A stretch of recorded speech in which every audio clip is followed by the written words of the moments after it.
तो गाइस अभी तक आपको ये लगता था कि आपके गाने के अंदर कॉर्ड्स और मेलोडीज जो हैं वो इमोशन दे रही है, बट ऐसा करते हैं, गेम खेलते हैं और मैं आपको 4 साउंड सुनाऊंगा, sound A B C D, और आपको कमेंट करना है कि कौन सी साउंड किस टाइप का इमोशन दे रही है।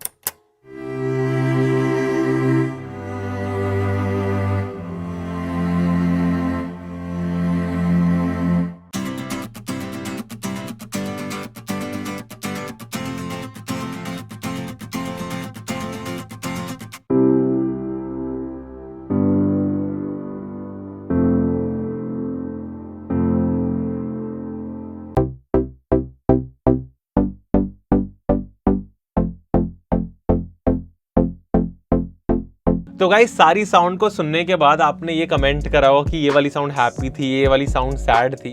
तो मैं एक सीक्रेट बताता हूँ, ये सारी की सारी साउंड्स में सेम ही कॉर्ड लग रखी थी। तो गाइस इससे समझ में आता है कि सिर्फ आपकी कॉर्ड और मेलोडी ही नहीं, इनफैक्ट जो आप साउंड भी चूज करते हो उस मेलोडी को प्ले करने के लिए, फिर उस कॉर्ड को प्ले करने के लिए, वो बहुत बड़ा रोल प्ले करती है। तो आज की वीडियो में हम समझते हैं कि किस किस टाइप की साउंड्स होती है और वो किस किस टाइप के इमोशंस को कन्वे करते हैं और उसको हम कहाँ कहाँ यूज कर सकते हैं और वो इंडस्ट्री में भी कहाँ कहाँ यूज हो रही है। तो गाइज हमने ऑलमोस्ट जितने भी इंस्ट्रूमेंट्स होते हैं उसको हमने 5 कैटेगरी में बांट दिया है, और जो सबसे पहले कैटेगरी है वो है कीज।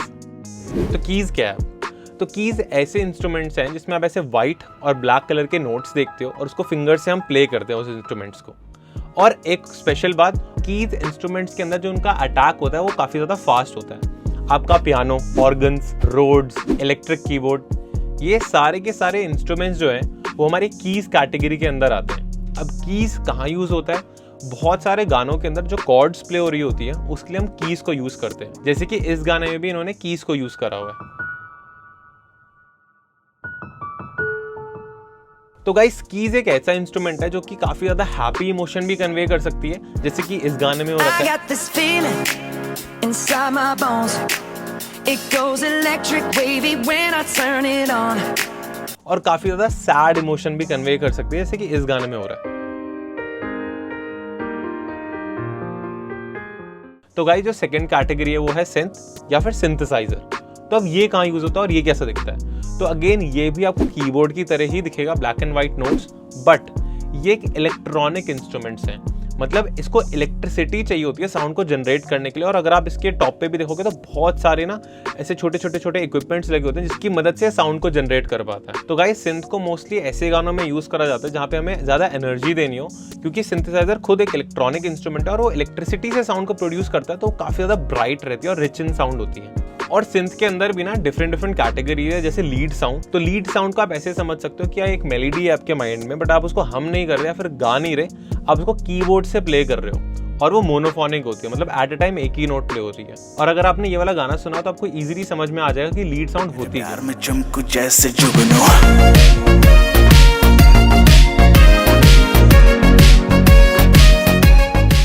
तो नेक्स्ट कैटेगरी जो सिंथ के अंडर आती है होते हैं पैड्स। ये भी इलेक्ट्रॉनिकली ही प्रोड्यूस हो रहे हैं, बस इसमें फर्क क्या रहता है कि जो साउंड होती है ना वो बहुत धीरे धीरे धीरे लाउड जाती है, जैसे कि यहाँ पे अभी जा रही है।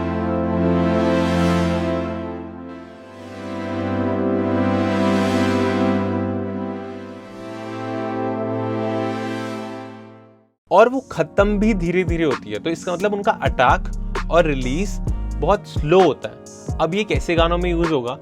अगेन जैसे इसके पैरामीटर्स कह रहे हैं काफी स्लो है, तो ये सूदिंग एटमॉस देने के लिए फिर कई बार बैकग्राउंड स्कोर्स में भी यूज करा जाता है। क्या पैड से हम बहुत हैप्पी फील देंगे या फिर बहुत एनर्जेटिक फील देंगे जैसे हम लीड से दे रहे थे? नहीं, ये स्लो इमोशंस को कन्वे करने के लिए यूज करा जाएगा। तो गाइज अब बात करते हैं हमारी थर्ड कैटेगरी की सिंथ के अंदर, वो है प्लग्स।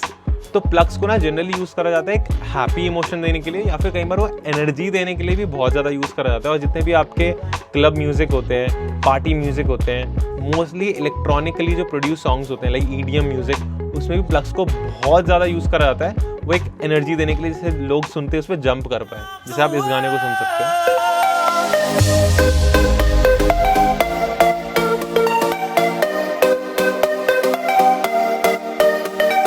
तो आपने नोटिस करा होगा जिसके अंदर प्लग साउंड बज रही थी टंग टंग टंग, उसका जो अटैक और रिलीज होता है वो काफी ज्यादा क्विक होता है इसी रीज़न से वो साउंड काफ़ी ज़्यादा शॉर्ट होते हैं और उसको जब बार बार प्ले करा जाता है गाने के अंदर तो उससे एक बाउंसीनेस ऐड हो जाती है हमारे गाने के अंदर और एक एनर्जी ऐड हो जाती है, जिससे काफ़ी अपफ्रंट आ जाती है। तो अगर आप अगेन एक एनर्जेटिक म्यूजिक बनाना चाहते हो तो डेफिनेटली प्लग्स को यूज़ करो। तो गाइस अब बात करते हैं तीसरी कैटेगरी की, जिसका नाम है बेस।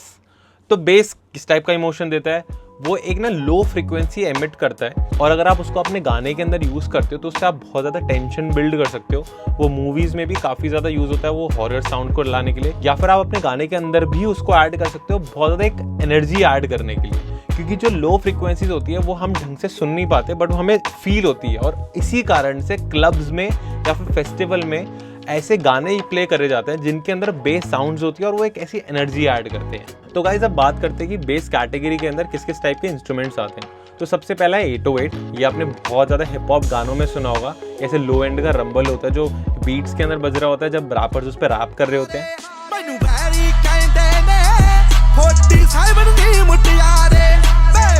आपने बेस गिटार देखा होगा जो कि बहुत कॉमनली बॉलीवुड में भी और पॉप म्यूजिक में भी काफ़ी ज़्यादा यूज़ होता है। अगेन ये एक एनर्जी को ऐड करता है, साथ ही साथ बेस गिटार एक हल्का सा स्विंग या हल्का सा बाउंस भी ऐड करता है, और जैसे कि आप इस गाने में सुन भी सकते हो। नेक्स्ट है रीस बेस। ये भी बेस की ही कैटेगरी है और ये काफ़ी ज़्यादा इलेक्ट्रॉनिक या ईडीएम म्यूजिक में यूज़ होता है। और रीस बेस के अंदर आप ध्यान से सुनोगे भी तो जो इसकी बेस लाइन होती है वो काफ़ी ज़्यादा लंबी होती है, लाइक वो शॉर्ट नहीं होती है। तो इन गानों में भी आपने सुना होगा जो रीस बेस होती है वो एक सस्टेन्ड बेस टाइप है जो कि काफ़ी ज़्यादा एनर्जी ऐड करती है, और ड्रम एंड बेस गानों में भी काफ़ी ज़्यादा इस बेस को यूज़ करते हैं।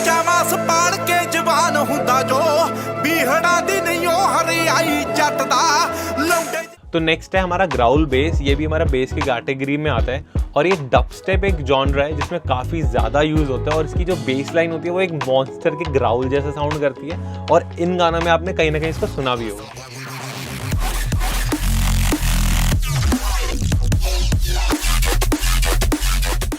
नेक्स्ट है प्लग बेस। अगेन जैसे हमने बात करी थी सिंथ के अंदर जैसे प्लग्स प्ले करते हैं वो एनर्जी को ऐड करते हैं, तो kind of same he sound है, बस वो लो फ्रीक्वेंसीज में प्ले करी जाती है। अगेन ये ईडीएम म्यूजिक में काफ़ी ज़्यादा पॉपुलर है, और डीप हाउस एक आपने जॉनरा सुना होगा, उसमें तो वो लाइक जो जॉनरा है वो इसी बेस से ही जाना जाता है, और ये गाना भी आपने कहीं ना कहीं डेफिनेटली सुना होगा।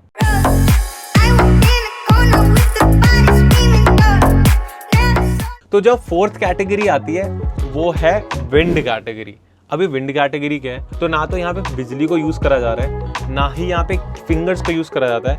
यहाँ पे आपकी हवा लाइक एयर को ब्लो करा जाता है साउंड को प्ले करने के लिए, और बहुत सारे पॉपुलर इंस्ट्रूमेंट्स हैं। आपने डेफिनेटली शादी अटेंड करी होगी तो उसमें जो बाजा बज रहा होता है उसको ट्रम्पेट बोलते हैं। वहाँ पे भी हम एयर को ब्लो करते हैं उसके अंदर, और वो इस तरीके से काम करते हैं कि जैसे उससे साउंड बाहर आती है तो बहुत एक एनर्जेटिक साउंड प्ले होती है। अगेन ट्रम्पेट एक ऐसा इंस्ट्रूमेंट है जो कि विंड कैटेगरी के अंदर आता है, और आपने इन गानों में सुना भी होगा, बहुत एनर्जी ऐड करता है।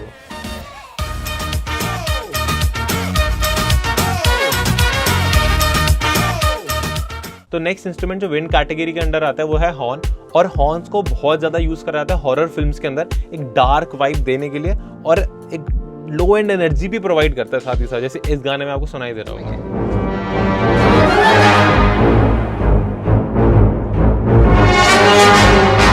अगेन ब्रास भी एक इंस्ट्रूमेंट है जो काफ़ी हद तक सिमिलर ही है हॉर्न जैसा, और वो भी बहुत ज़्यादा यूज़ करा जाता है डार्क टेंशन देने के लिए हमारे मूवीज़ के अंदर या गानों के अंदर। और हिप हॉप और ट्रैप म्यूजिक में भी इसको काफ़ी ज़्यादा यूज़ करा जाता है एनर्जी को लाइक ऐड करने के लिए।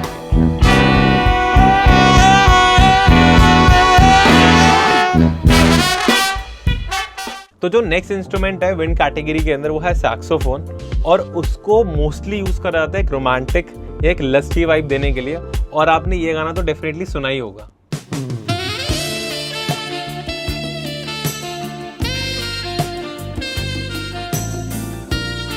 तो ब्रास, ट्रम्पेट, हॉर्न्स, ये वाले जो इंस्ट्रूमेंट्स हैं ये काफ़ी ज़्यादा यूज़ करे जाते हैं जब हमें एक एनर्जी ऐड करना हो ट्रैक में। बट अगर हम चाहते हैं कि एक सूदिंग, सॉफ्ट, मेलोडिक कुछ साउंड क्रिएट करें तो उसके लिए हम बात करते हैं हमारे लास्ट इंस्ट्रूमेंट की जो विंड कैटेगरी के अंदर आता है, जो कि है फ्लूट। फ्लूट को काफ़ी ज़्यादा यूज़ करा जाता है लाइक मेलोडिक गानों के लिए भी, क्योंकि वो एक मेलोडिक इंस्ट्रूमेंट है, इसलिए डिवोशनल गानों में लाइक भजन्स में काफ़ी ज़्यादा यूज़ होता है वो। तो फ्लूट किस टाइप का इमोशन कन्वे करता है? सूदिंग कन्वे करता है कि आप उससे एनर्जेटिक मेलोडी बना सकते हो। आप बना भी दोगे ना तो भी वो कहीं ना कहीं सूदिंग वाली वाइब ही मेंटेन रखेगा अपनी।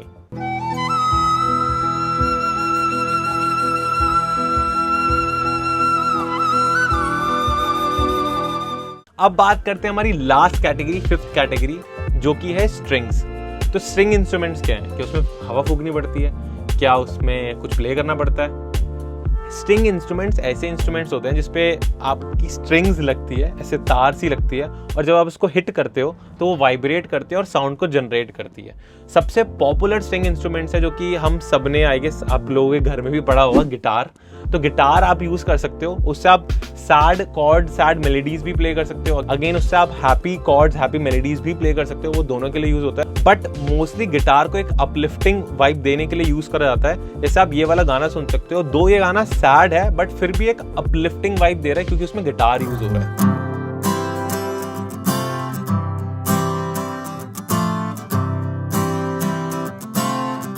तो जो हमारा नेक्स्ट इंस्ट्रूमेंट है वो है इलेक्ट्रिक गिटार। इलेक्ट्रिक गिटार से आप सूदिंग वाइब भी क्रिएट कर सकते हो, जैसे कि इस गाने में हो रखी है।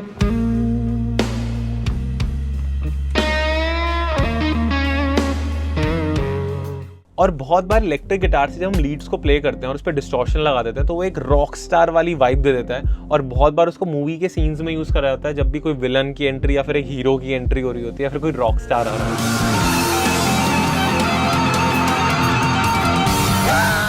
तो जो हमारा नेक्स्ट इंस्ट्रूमेंट है स्ट्रिंग कैटेगरी के अंदर, वो है हमारे चेलोस और वायलिन्स।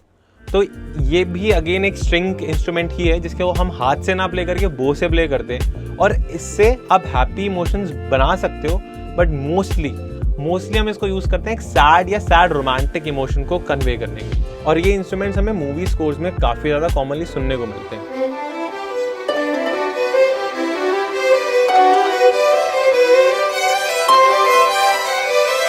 तो गाइज आई होप आपको वीडियो में मजा आया होगा और चीज़ें सीखने को मिली होगी।